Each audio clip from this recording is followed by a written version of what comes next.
Send word to the Fire Lord immediately. The Avatar has returned.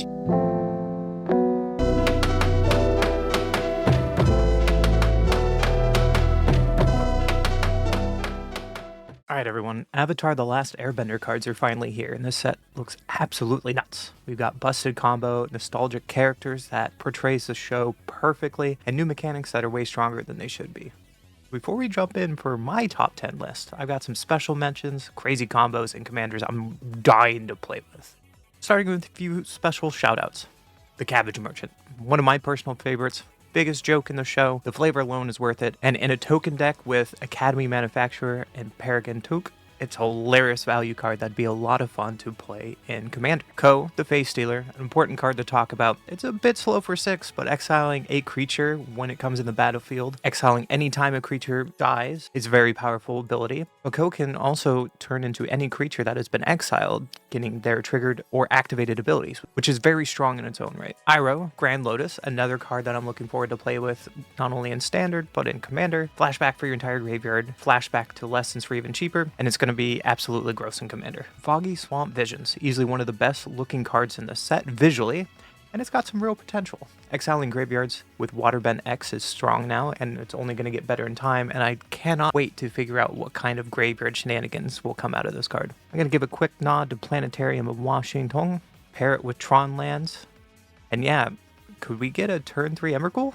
That's the dream, right? But I'm going to try. Shared Roots. This is practically a functional reprint of Rampant Growth, but it's a lesson. It fits perfectly into Commander ramp decks, some standard ramp decks, or anything looking for a flexible 2-mana fixing. I think this card is very good, and I think it's going to find a home in multiple formats. Don't forget Toph, the first Metal Bender. She's going to make a really fun artifact deck in Commander. Pair her with Mindslaver for reoccurring loop lock that keeps your opponents out of the game forever. Nice 2-card combo. Sokka, Tenacious Tactician, is another commander card I'm looking forward to play with. Making a spell-heavy deck that's going to create a lot of tokens and goes really wide with some prowess triggers. And then a last shout out to Fire Lord Azula. She's going to be the centerpiece of a nasty pump-based aggro shell. Maybe we can get a Daring Combat Voltron combo going. Kills your opponent right away. Looking forward to it. How about some combos, though? Let's talk infinite combos, because of course people are already breaking this set. You can have Badger Mole Cub plus Freed from the Real plus any mana dork. Makes infinite green mana. How about Boomy Unleashed? Ayasha Soul of the Wild. You make infinite combat steps. Aang, Airbender Master plus Appa, Steadfast Guardian, plus any 2-cost reducers can either give you infinite mill with Altar of the Brood, or infinite life gain and instant kill with Aetherflux Reservoir, and there's many other ways to draw cards out of this 4-card combo. Number 10, Leaves from the Vine. It's a strong 2-drop that mills, buffs 2 creature, and replaces itself by grabbing a lesson or a creature from your graveyard. It's efficient, flavorful, and guaranteed to make you feel something while you play it. The card's gonna make me sad. Number 9, Sandbender Scavengers. It grows whenever something dies, and when it dies, it reanimates another creature equal to its power. So it's basically Scrap Trawler for creature, and that's terrifying for anyone sitting across from a sacrifice deck. Luckily, there's an Orzhov sacrifice deck currently in Standard, and I bet this card has a place in that deck. And number 8, the Great Divide Guide. This little 2-drop does everything. Ramps, fixes colors, and blocks early threats because it has 3 toughness. That's pretty good for a 2-drop. It's going to quietly overperform in multicolor mid-range decks and allies decks. I've even seen posts already talking about playing this card in Changeling and Tribal just to fix your mana. Going to be really good in allies. Number 7, My Scornful Striker. It's a solid 2-drop that punishes non-creature decks without targeting. Means it hits right through protection of like the One Ring. Also, she has First Strike, Flavor, and value all in one neat little 2-drop package. I think this card is going to be very strong in a specific show. Number 6, Redirect Lightning.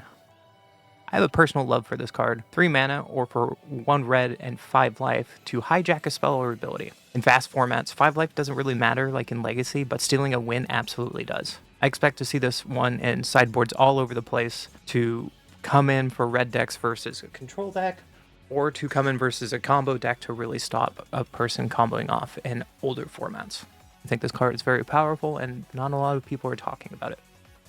At number 5, enter the Avatar state. 1 white mana, instant, flying, first strike, lifelink, and hexproof. Holy power creep. This is every combat trick combined into one. This is going to be one you need to watch out in Limited. I remember when Brave the Elements type cards. We're in a mono white aggro deck, and we're going to have mono white shenanigans coming. This card can not only protect your creatures, but it can be used as an offensive tool to win the game. Expect to lose the game to this at 1 mana. Number 4, Badger Molekup. It's not legendary, which is insane to me. This card just screams it's a ramp player's dream card. You can turn 1 mana dork, turn 2 Badger Molekup, and suddenly you're at 5 mana on turn 3 before you play a land drop. That's insane. Number 3, Firebending Student. Of all the bending mechanics, I personally feel Firebending feels the strongest, and I look forward to abusing Firebending more than any other of the bending mechanics. This is perfect for mono red glass cannon build with full bore, turn it inside out, and bulk up. And now that we have lost Screaming Nemesis, I think this is a good addition, but more so, I think it's going to be a guaranteed standard all-star. It might even see play in other formats. Number 2, Accumulate Wisdom. Look at the top 3 cards of your library, put one of those cards into your hand and the rest on the bottom of your library in any order. Put each of those cards into your hand instead if there are 3 or more lesson cards in your graveyard. At worst, this is an Anticipate, and at best, this is an Ancestral Recall. You have Grand on the field, and this thing costs 1 blue instant draw 3 cards. This card needs to be talked about more. This is going to look great and Izzet Show with Dragonfly Swarm and a bunch of lesson spells to burn your opponent out of the game. I think the lessons are going to be really strong, and I'm looking forward to playing with this card. And finally, number 1, you all know this was coming, Washington Librarian. It's a massive mana sink and instant speed draw engine whenever their opponent searches their deck. Fetch lands, tutors, you name it, you're fueling our card advantage. This bird is going to have an impact across multiple formats, and it absolutely deserves the hype and the high price tag that this card has. I'm more scared about this in Commander, but I can definitely see this popping off in older formats. And that's the list. Maybe I'm wrong, maybe I'm cracked. Either way, I'll be playing these cards come November 18th on Magic Arena. Hot takes now, misplays later. See you then.